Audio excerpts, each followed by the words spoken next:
Hello, hello, bonjour et bienvenue à toutes et à tous. J'espère que vous allez bien. J'espère que vous avez passé de bonnes dernières semaines, puisque la semaine dernière, nous n'avions pas live, puisque je donnais des cours. Et écoutez, là, on s'approche tout doucement de Noël. C'est la fin de l'année. On commence à être tranquille. Bientôt les vacances pour tout le monde. On va essayer de finir l'année en beauté. Pour aller donc sur des nouveaux sujets, puisque la dernière fois je vous avais fait trois sujets sur plutôt sur des vieilles architectures de CPU, là on va faire un petit peu différent cette fois-ci. Donc on va traiter d'un autre sujet, mais avant toute chose j'aimerais donc saluer tout le monde, toutes les personnes qui sont dans le chat, Mister Géliger, Joseph, Mister Satanimax, salut Jonathan, il y a Mister Fabien alias Treggy, Doi, Yoda BZH, qui je vois d'autres, Stéphane Philippard, donc qui est en train de faire son jogging, espèce de fou, espèce de fou. René alias Hugla, il y a donc Gaspanos, bienvenue à toi, puisque je vois que c'est ton premier message dans le chat, et donc pareil pour Yoda BZH, Mister Chavnet, fidèle parmi les fidèles, Mémoire morte, qui je vois d'autres, vous êtes beaucoup aujourd'hui, Electronic Brain, Etheré, JB, Katakovac, voilà, c'est pas facile à dire. Laurent Chélus, pareil, fidèle parmi les fidèles. Enfin, vous êtes toujours très fidèles et toujours plus nombreux sur ce live. Donc ça fait plaisir et je voulais vous en remercier puisque la chaîne prend de plus en plus d'abonnés et notamment les replays sur YouTube qui marchent plutôt bien parce que je sais que vous êtes pas forcément disponible sur un créneau comme celui-ci qui est pas forcément évident pour tout le monde. Le lundi 12h15, c'est pas forcément évident. Le créneau n'est pas facile. Vous êtes potentiellement en train de travailler ou en train de partir déjeuner. C'est pour ça que je profite de YouTube pour mettre donc les replays sur cette plateforme. Et donc, si vous ne pouvez pas être là pendant les lives, évidemment, vous pouvez profiter donc des replays et n'hésitez pas à aller voir donc sur ma chaîne Ponceto 91.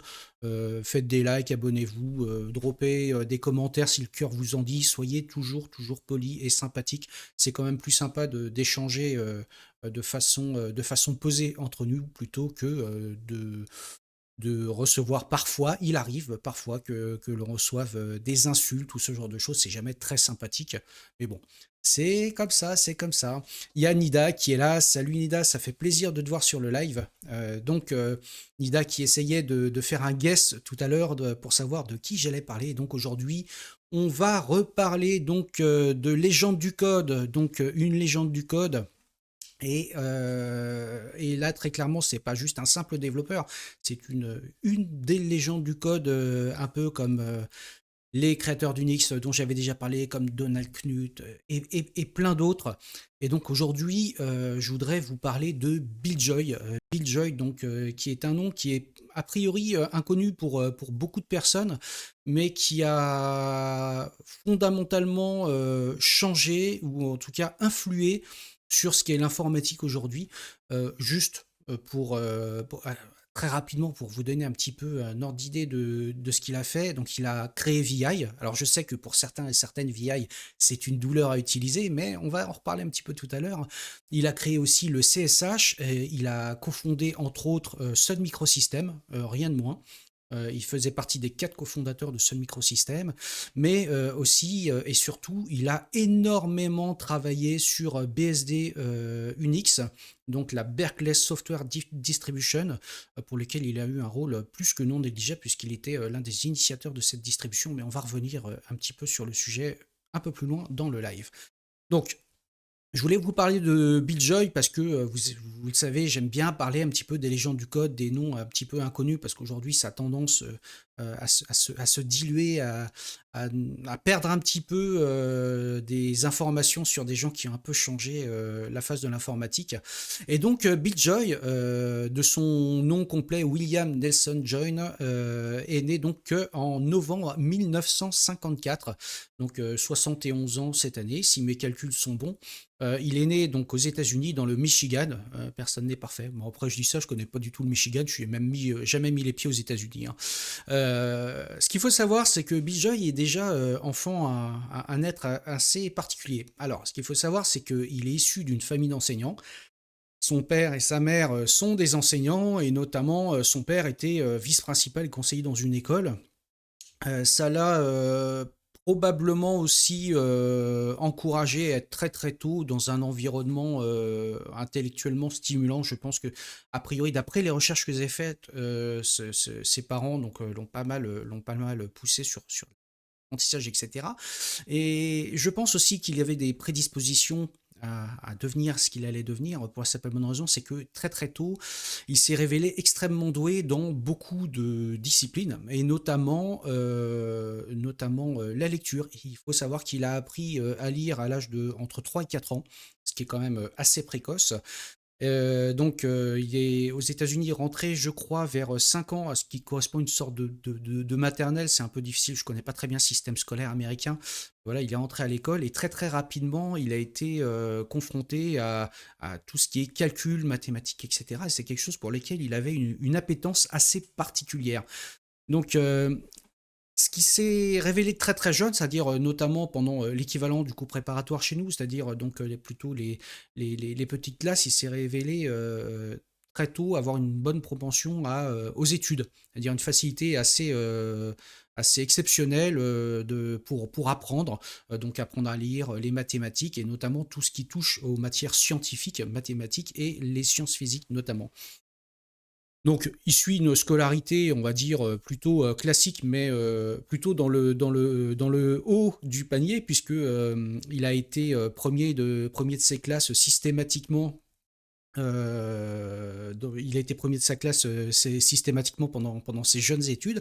Et une fois qu'il a terminé le lycée, il s'est inscrit à l'université du Michigan, où il a obtenu un Bachelor of Science en génie électrique. Donc le génie électrique, pour rappel, hein, dans ces années-là, donc fin des années 60, début des années 70, rappelons que l'informatique n'était pas encore une discipline particulièrement enseignée, puisqu'elle était plutôt naissante, et beaucoup de personnes de cette époque partaient en ce qu'on appelait en discipline de génie électrique, sur lequel ils touchaient à l'électronique et ce qui allait devenir plus tard de l'informatique, pour lequel ça allait devenir des cursus un petit peu particuliers. Donc beaucoup de personnes donc sont passées par ce type de formation, et donc il a obtenu un bachelor en sciences et génie électrique en 1975.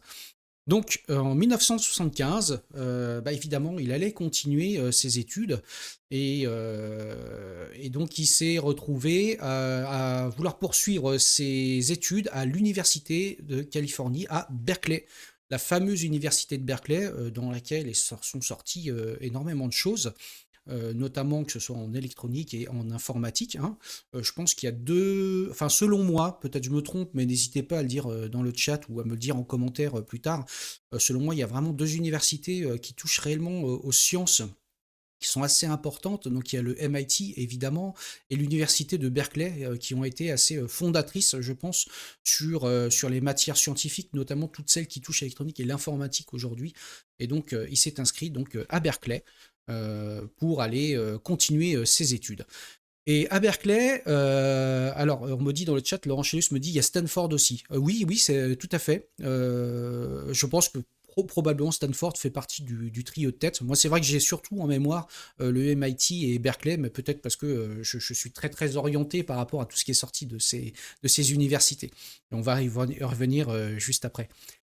Donc à Berkeley, donc pendant ses études, il rejoint le CSRG, qui est le Computer Systems Research Group, qui était donc un groupe de recherche dédié aux sciences informatiques de façon générale. Et il prend vraiment beaucoup de place assez importante dans ce groupe, parce que c'est à cette période-là, entre 1975 et 1976, c'est surtout en 1976, où il commence à écrire ce qui allait devenir VI. Ah, VI, le fameux éditeur de texte VI. Et je vais me permettre quand même une petite parenthèse sur VI. Donc VI, pour celles et ceux qui ne connaîtraient pas, mais je pense que c'est difficile de ne pas connaître VI quand on travaille dans l'informatique. Donc c'est un éditeur qui est assez atypique, puisque c'est un éditeur qui fonctionne sous un mode qui est modal. Voilà. C'est-à-dire qu'il y a ce que l'on appelle un mode commande et un mode édition. Alors pourquoi est-ce que il a créé VI? Pour la simple et bonne raison, c'est que quand on revient un petit peu dans le temps, notamment quand on travaillait sur les premières versions d'Unix, qui sortait donc d'AT&T, à l'époque, il n'existait globalement qu'un seul éditeur, c'était X. Donc X qui était un éditeur entre guillemets monoligne si j'ose dire, dans lequel donc on rentrait des commandes qui permettaient d'aller éditer ligne par ligne un fichier. Donc c'était quand même assez laborieux, on va dire, d'éditer un fichier avec X. Et ce qu'il faut savoir, c'est que il s'est mis dans la tête de créer une forme d'interface visuelle. D'où son nom, VI, c'est vraiment la partie la plus courte de Visual Editor. Donc une partie visuelle qui est par-dessus X. Et d'ailleurs, tant et si bien qu'on retrouve dans VI le fonctionnement de X, notamment quand vous tapez la commande 2 points par exemple, 2 points pour 100S pour substituer tout dans du texte, ou 2 points Q pour quitter, ou ce genre de choses. Donc on va retrouver dans VI un mode commande qui vient de X, mais aussi des modes commande qui sont propres à VI, puisque c'est un éditeur modal. Et c'est vrai qu'il y a le running gag qui est quand même assez commun, qui est comment sortir de VI, c'est toujours très compliqué. Donc effectivement, vous passez d'un mode à un autre. Par défaut, vous êtes sur le mode commande qui vous permet donc de taper des commandes et notamment d'entrer en édition de texte. Entrer en édition de texte, ça veut dire appuyer par exemple sur la commande I qui permet de rentrer en mode insert, ou A pour rentrer en mode append par rapport à la position du curseur, grand A pour rentrer en mode append à la fin de la ligne courante, etc., etc. Donc il y a plein de commandes. Un jour peut-être je vous ferai un live sur VI. Je vous partagerai peut-être aussi dans les commentaires du replay que je mettrai sur YouTube le lien que j'avais fait sur un article que j'avais écrit sur comment prendre en main VI, tout simplement. Donc ce qu'il faut savoir, c'est que c'est un éditeur qui a été assez fondateur, puisque VI a été inclus très très tôt dans les distributions Unix BSD, notamment à partir de la version 2 BSD, donc la seconde distribution BSD, mais j'y reviendrai un petit peu plus tard. Et donc, ça fait partie des travaux sur lesquels, donc en 1976, il a créé VI, jusqu'au début des années 80, où VI est devenu à peu près la forme telle qu'on la connaît aujourd'hui.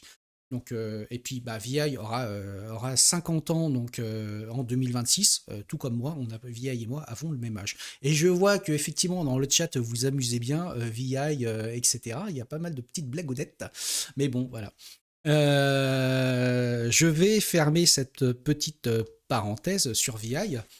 Et donc en 1976, il travaillait donc sur VI, et il a aussi travaillé sur BSD. Ce qu'il faut savoir, c'est qu'à l'époque, BSD allait devenir une distribution, on va dire, assez fondatrice dans le domaine Unix, mais à l'époque, Unix arrivait donc était produit par les laboratoires d'AT&T, hein, et donc les universités pouvaient en demander une copie pour le travailler en termes d'études, je dirais.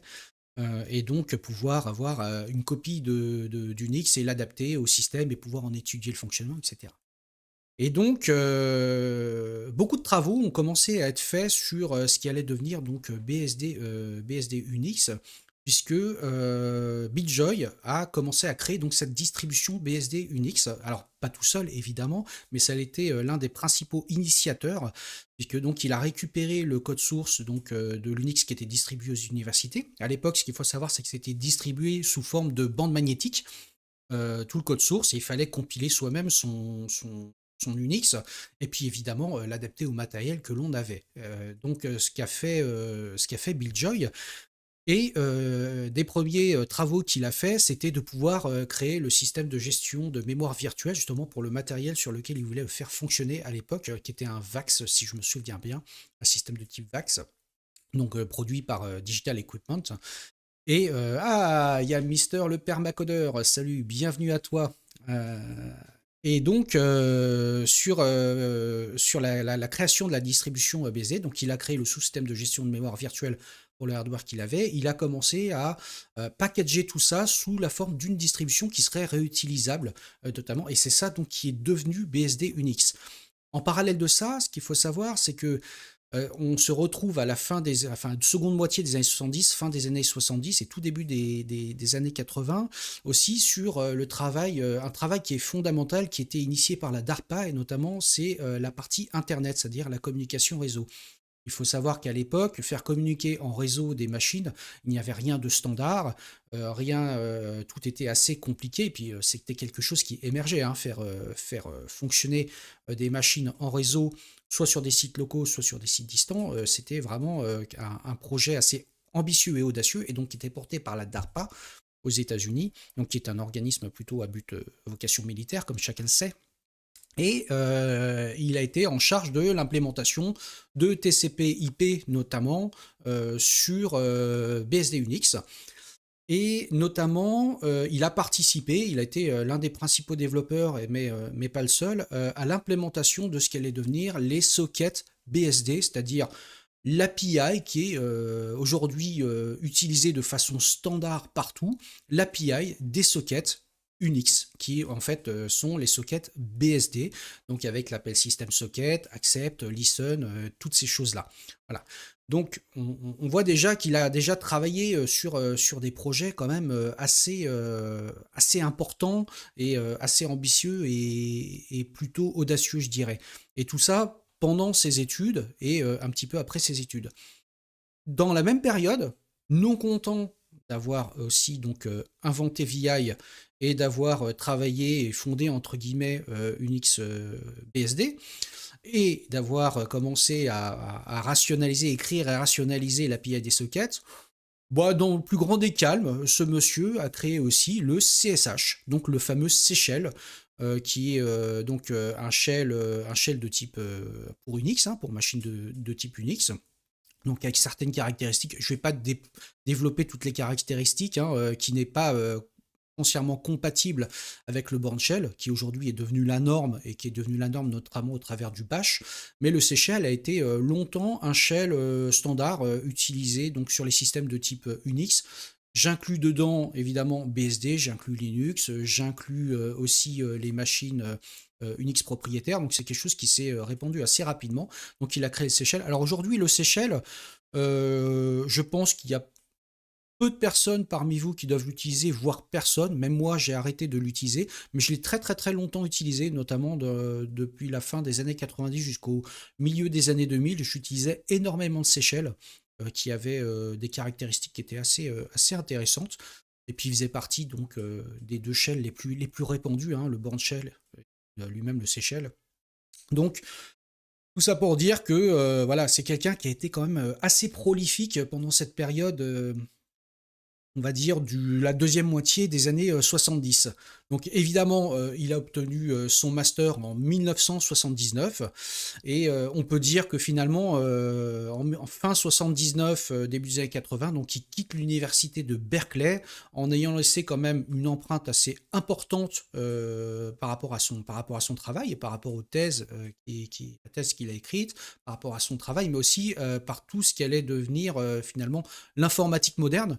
Puisqu'aujourd'hui, on peut dire de façon assez certaine que ce que l'on utilise aujourd'hui, que l'on utilise VI, que l'on utilise le C-Shell ou que l'on utilise Unix de façon générale, avec BSD Unix et notamment la partie socket, bah, c'est issu directement de son travail.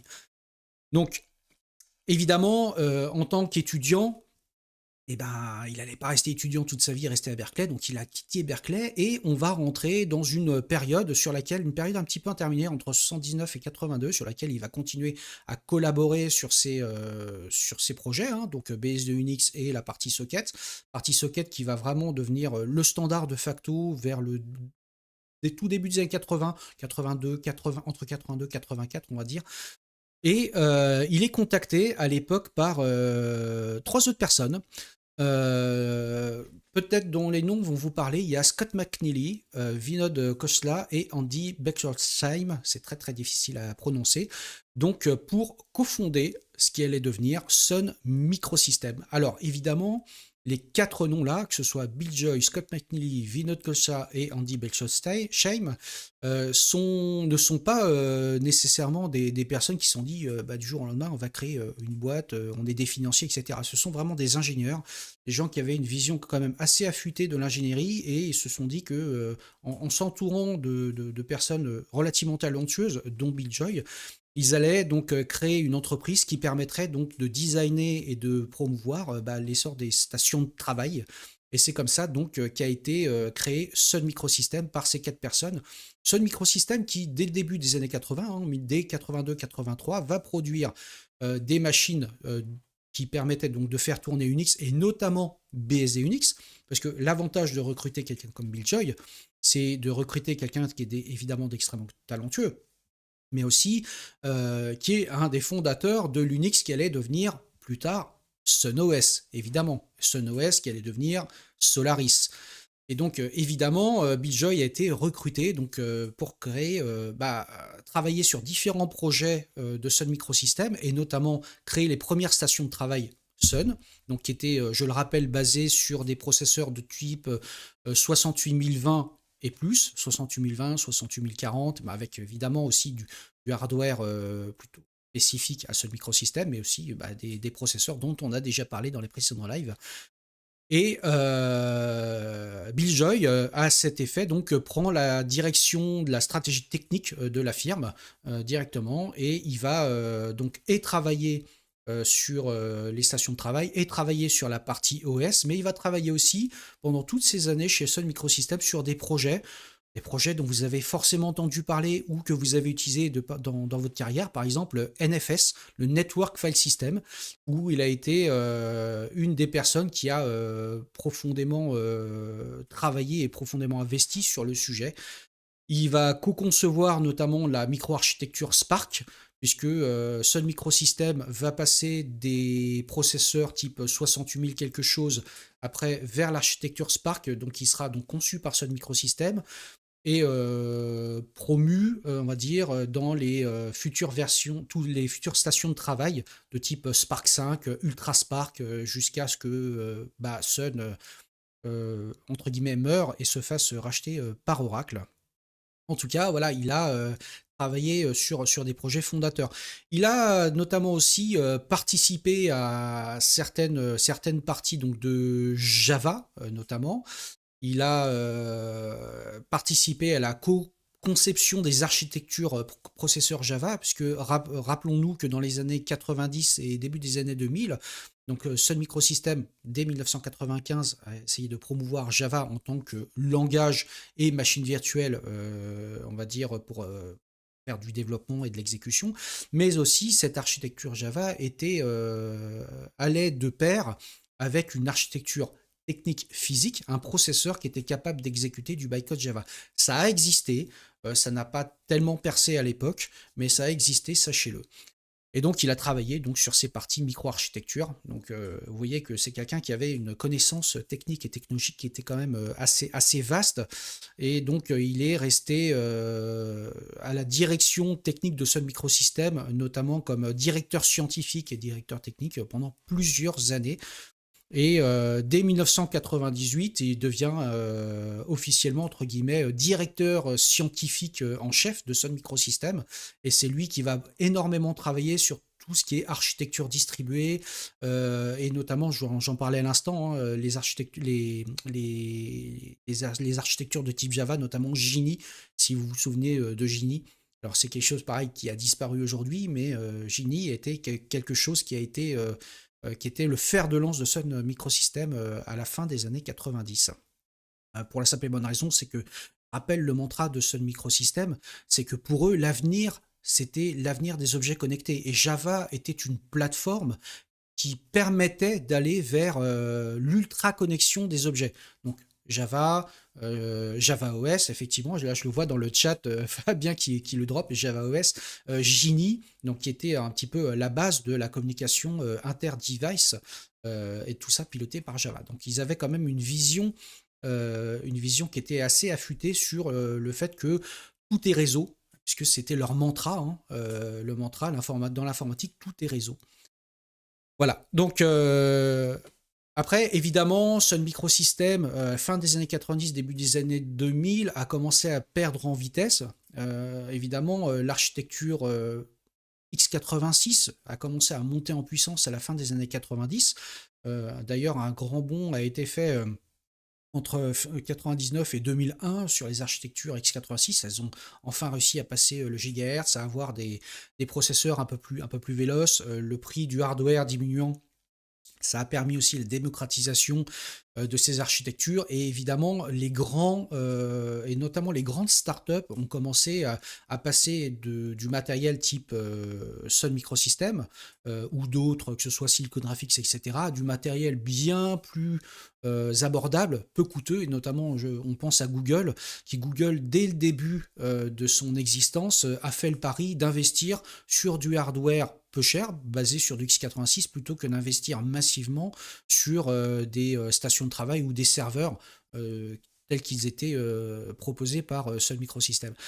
Donc, Sun Microsystems étant un petit peu en perte de vitesse au début des années 2000, eh bien Bill Joy décide de quitter en 2003 de mémoire la firme pour finalement déjà prendre du temps pour lui et réfléchir un petit peu à ce qu'il souhaitait faire. Et il a eu une petite période en tant qu'essayiste, c'est-à-dire il a essayé d'écrire un certain nombre d'essais sur des sujets très divers et variés. Et un essai dont que je souhaiterais vous partager, je vais vous partager ça à l'écran. Hop, et normalement, vous devez voir mon écran. Cet essai qui est assez connu, hein, qui a été écrit par Bill Joy, que je vous encourage à lire d'ailleurs, d'autant plus, encore plus aujourd'hui, je pense. Pourquoi le futur n'a pas besoin de nous? Alors, cet essai est assez intéressant. Alors, il a un parti pris qui est assez tranché, mais il part du principe que le futur sera évidemment technologique et pas nécessairement au service de l'humain. C'est-à-dire que on va de plus en plus démocratiser les IA, on va de plus en plus démocratiser la robotique qui, au fur et à mesure du temps, va nous remplacer. Alors, je vous résume ça rapidement, hein. Allez lire l'essai, hein, mais je vous le résume. Et donc, il pose une vision plutôt assez sombre, finalement, de l'avenir et notamment de la technologie au service des humains qui deviendra la technologie au service de la technologie en tant que telle. Et évidemment, si on regarde un petit peu sa conclusion générale, c'est de dire que il faut faire énormément attention à la technologie, qu'elle reste finalement à notre service et qu'elle ne vienne pas nous supplanter en tant que telle. C'est-à-dire que la robotique, l'IA, etc. Viennent prendre le pas sur nous. Alors Joseph pose la question, ça date de quand? Ben, en fait, c'est un essai qui date de 2003, me semble-t-il, de mémoire. Je vais regarder ça, on va regarder peut-être à la fin, il y a peut-être, hop, si, 2004. Voilà, donc il a été produit entre 2003 et 2004. Et quelque part, rétrospectivement parlant, on pourrait se dire, en observant le monde d'aujourd'hui, finalement, c'était pas si fou. Ah bah non, c'est même, je vous dis même une bêtise, c'est avril 2000, c'est même marqué là. Donc l'essai a été rédigé en avril 2000, autant pour moi. Et donc, quand on... Ouais, merci Laurent de corriger. Effectivement, c'est bien en 2000 et il a été publié dans The Wired. Donc, et donc, cet essai est quand même assez intéressant parce que si on regarde par rapport au monde d'aujourd'hui, on est en train de nous poser nous-mêmes des questions à ce propos. Par rapport à l'IA qui est en train de percer très très fortement depuis ces 3 dernières années, et notamment quand on voit là, enfin vous le voyez tous hein, sur les réseaux sociaux, dans les news, etc. La robotique qui est en train de faire un bond spectaculaire euh, par rapport à des usages qui sont aller porter des charges, aller plier du linge, que sais-je encore, remplacer des êtres humains dans des usines. Et donc, ce qui est assez intéressant, c'est qu'à l'époque, un autre grand nom de l'informatique et aussi visionnaire, c'est Ray Kurzweil. Donc Raymond Kurzweil, qui est un des chantres un des chantres de l'IA, qui lui a une vision qui est plutôt optimiste de l'IA, plutôt au service des humains. Donc voilà, c'est deux visions très très différentes.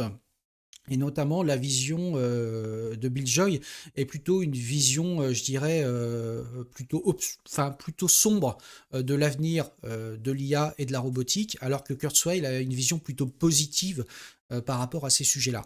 Donc bon, après, moi je ne vais pas juger ici. Ce que je vous encourage à faire, c'est d'aller lire cet essai qui est plutôt intéressant à lire. Je trouve qu'il a finalement assez bien vieilli et qui posait des questions à l'époque, donc il y a 25 ans. Hein. 2000, c'était il y a 25 ans, c'était il y a même 26 ans maintenant, on peut dire, puisqu'on est fin 2025. qui pose des questions, qui anticipent finalement les sujets auxquels nous sommes confrontés aujourd'hui. Donc je trouve ça plutôt intéressant et cet essai n'a jamais été aussi intéressant à lire qu'aujourd'hui, je trouve. Évidemment, difficile de dire si demain on va aller vers des IA et de la robotique toute puissante qui va venir nous supplanter ou pas. On n'en est pas à Terminator, en tout cas, peut-être pas encore, on n'en sait rien. Moi, il y a des choses auxquelles je réfléchis énormément sur les sujets, et ces écrits-là, que ce soit ceux de Kurzweil ou de Bill Joy, sont assez intéressants pour aller nourrir finalement la réflexion par rapport à ça, et tenter finalement je dirais peut-être des pistes de réflexion qui seraient intéressantes. Et Nida dit dans le chat, les Chinois ont sorti le robot T800. Oui, j'ai vu ça passer dans la news il n'y a pas longtemps. Je trouve que le petit clin d'œil est assez aussi amusant qu'effrayant. Voilà, tout simplement. Et donc après cette partie, pour en revenir à Bill Joy, après cette partie un petit peu d'essayiste, bah, il a quitté un petit peu le monde de la tech en restant pas très loin au final, puisqu'il est parti faire plutôt une carrière dans tout ce qui est capital risque. Et donc il a créé ou participé à des sociétés qui faisaient de l'investissement technologique. Évidemment, ça reste un technicien, donc avec une très très bonne connaissance de la technologie, une très bonne connaissance technique, et puis avec une vision quand même assez affûtée de ces sujets. Donc il a rejoint des entreprises de capital risque, et il a même monté sa propre entreprise de capital risque à un moment donné. Et je trouve finalement quelque part un petit peu dommage qu'une personne comme celle-ci quitte finalement le monde de la créativité informatique en tant que telle, pour se concentrer plutôt sur des parties plutôt financières, on va dire. Mais après, chacun fait ses choix, évidemment. Voilà. Et après, en termes de distinction, il a été distingué plusieurs fois, hein. Il a reçu notamment, il a été élu membre de la National Academy of Engineering, l'American Academy of Art and Sciences, excusez-moi, bah, notamment sur ses travaux, concernant ses travaux sur les systèmes d'exploitation, sur les sockets, tout ce qu'il a pu créer dans sa jeune carrière, dans la première moitié de sa carrière, en tout cas. Voilà ce que je voulais vous raconter un petit peu sur Bill Joy. Alors évidemment, comme d'autres personnes dont j'ai déjà parlé de par le passé, il y a tellement à dire, on pourrait en parler pendant des heures, on pourrait aller creuser tous les sujets, etc., etc. Là n'est pas l'objectif hein, de ce live, hein. L'idée, c'est de revenir un petit peu sur ces légendes du code, des gens, des personnes qui ont eu vraiment un impact assez fondateur et considérable, je trouve, sur l'informatique telle qu'on la connaît aujourd'hui. J'ai envie de dire, est-ce que le monde de l'informatique serait ce qu'il est sans les travaux de Bill Joy, de Ken Thompson, de Ritchie, etc. Je ne pense pas. Ça a été probablement les bonnes personnes au bon moment. Et puis ce sont des personnes qui finalement ont légué à notre écosystème numérique d'aujourd'hui des choses qui sont très importantes et encore utilisées aujourd'hui, et surtout des concepts qui sont encore énormément utilisés, hein.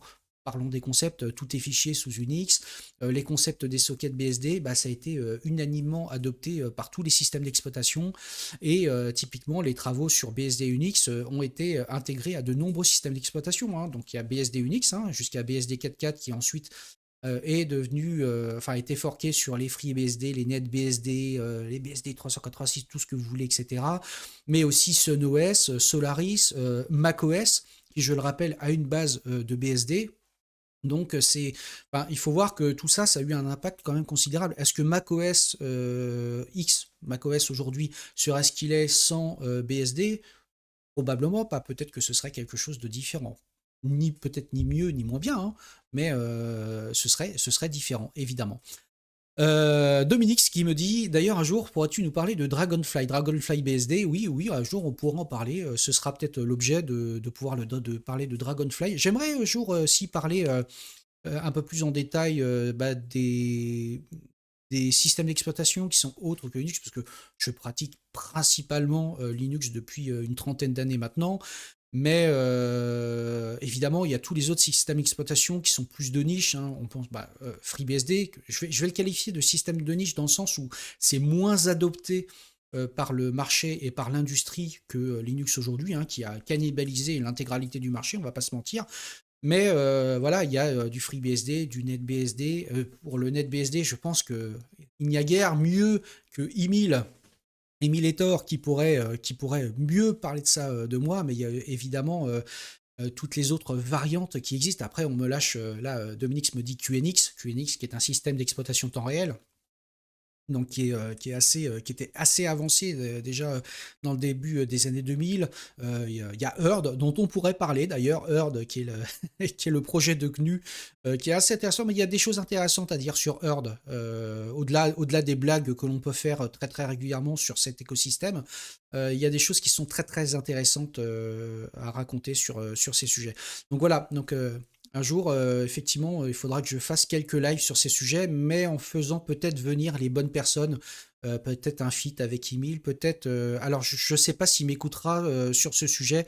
Peut-être Baptiste Daroussin. On se connaît bien tous les deux depuis quelques années. Ce serait peut-être intéressant qu'il vienne nous parler de ces sujets, parce que c'est un contributeur de premier ordre sur FreeBSD. Ah, voilà, il y a d'autres personnes voilà, qui pourraient. Ça pourrait faire l'objet de feats sur les systèmes d'exploitation. Ah, Xenix, Chaney qui me parle de Xenix, l'Unix de Microsoft. Xenix, ouais, que j'ai installé il y a bien longtemps, dans une autre vie, dans un autre monde, dans une galaxie lointaine, très lointaine. Voilà, Santa Cruz Opération, SCO Unix, pareil. Voilà, dans tous ces acteurs qui ont disparu, mais qui néanmoins, pour les plus anciens et les anciennes d'entre nous, ont laissé quand même une marque indélébile et qui ont forgé quand même ce qui est aujourd'hui l'écosystème technologique, notamment Linux, mais pas que, tel qu'il est aujourd'hui. Voilà. Ben écoutez, voilà ce que je voulais vous raconter sur Bill Joy. Voilà, il fait partie des personnes que j'ai envie de mettre en lumière de temps en temps parce que assez méconnues du grand public. Et je pense que ce sont des personnes qui méritent d'être un peu plus connues et reconnues. Voilà. Après, pour les prochains sujets, je ne sais pas encore ce dont je vais parler. Il est probable que je fasse encore un live la semaine prochaine et que ce soit le dernier live de l'année. Donc, je vais essayer de réfléchir à un sujet pour bien clôturer l'année tranquillement. Et puis après, de reprendre sur une nouvelle année 2026. Et puis, alors Nida me dit, il semble qu'Yves Rougy avait fait une vidéo sur Bill Joy. Ouais, c'est possible. Allez regarder les vidéos d'Yves Rougy. Il met ses replays sur YouTube. Il a très probablement, effectivement, traité le sujet. Yves, je te salue au passage. Yves, qui est aussi une source inépuisable d'anecdotes et d'histoires sur tous ces sujets. Si vous ne le suivez pas, allez le suivre, hein, évidemment. Allez voir ses lives si vous avez l'occasion. Il live souvent le soir, 2 fois par semaine, de mémoire. Et puis voilà, donc n'hésitez pas. En tout cas, merci. Je vois que ça chatte pas mal dans le chat aujourd'hui de Twitch. Bah écoutez, ça fait toujours plaisir et je suis vraiment très très très heureux de pouvoir continuer à donner ces lives et pouvoir partager un petit peu tout ça. Et comme d'habitude, si je dis des bêtises, comme tout à l'heure, je m'étais trompé de date, hein, n'hésitez pas à le dire en live, et surtout, n'hésitez pas à le dire aussi dans les commentaires, dans les replays sur YouTube, hein, vous trouverez tout ça, vous trouverez la description juste en dessous, avec les liens, et puis n'hésitez pas à dropper des commentaires, tant qu'ils sont constructifs. Moi, j'y réponds, j'essaye d'y répondre à tous, dès que je suis notifié. Des fois, YouTube ne notifie pas toujours, mais dès que je suis notifié, je vais forcément répondre, voilà. Et puis j'espère que on va continuer à faire grandir un petit peu toute cette communauté tous ensemble et aborder donc cette nouvelle année 2026 en essayant de dépasser dès début 2026 les 5000 abonnés sur YouTube, puisque je suis à 4900 quelque chose, donc on va essayer de faire passer un petit peu cette étape des 5000. En tout cas, je vous en suis extrêmement reconnaissant et extrêmement reconnaissant de tout ce que vous apportez à cette chaîne. Voilà, c'est terminé pour aujourd'hui. Thierry ne live pas, m'a-t-il dit. Je viens d'aller voir, je lui ai envoyé un message tout à l'heure, il m'a dit qu'il ne live pas. Bah bravo, et ben il va bosser. Thierry qui a fait la semaine dernière une émission donc spéciale pour la 200e de sa chaîne. Pareil, n'hésitez pas à aller vous abonner, allez voir son contenu, c'est très complémentaire, dans le sens où effectivement on se raide l'un et l'autre, mais c'est très complémentaire. Voilà, n'hésitez pas à aller voir l'ami Thierry. En tout cas, je vous dis probablement à la semaine prochaine. Je vous fais plein de bisous. Si on ne se revoit pas d'ici là, je vous souhaite d'excellentes fêtes de fin d'année.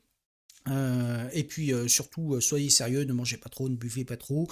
mais surtout, pendant vos vacances, geekez, faites-vous plaisir, partagez, c'est ça qui fait vivre toute cette communauté.